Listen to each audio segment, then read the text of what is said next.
Finn. Thank you, Mr. President. I wish to raise a matter this evening in the adjournment, or this afternoon rather, for the Minister for Police. I have been contacted by a mother of 4 young children in my electorate who is very concerned about a gathering that will be held here in the City of Melbourne on the 16th of March. It is being billed as a naked bike ride. And whilst it might be amusing to some, I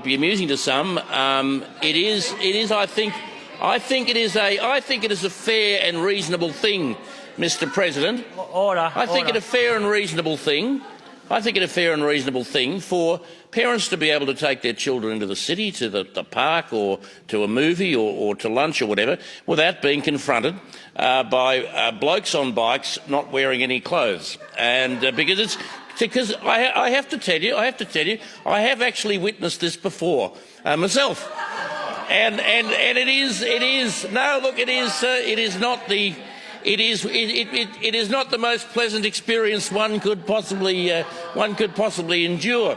And I had my three daughters.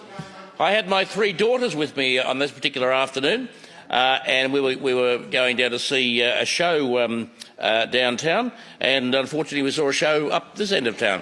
And they quite frankly, they didn't know which way to look. They were horrified.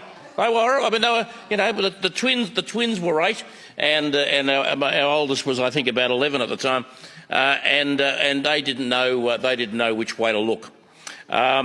So I was particularly amazed that day because there were police officers who were facilitating this exhibition. Facilitating it. They were pushing people back and facilitating the bike riding by the bare-butted bikers onto the steps of this building, and it occurred to me at the time, surely to God, if you or I, Mr. President, ripped off our clothes on the steps here, we'd be arrested.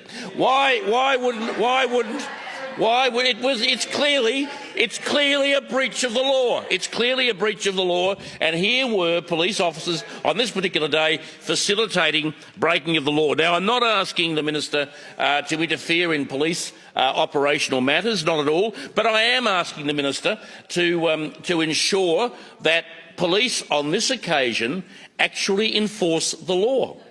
This is illegal activity that will take place, and I'm merely asking the Minister to ensure that the police do their job and enforce the law on this occasion.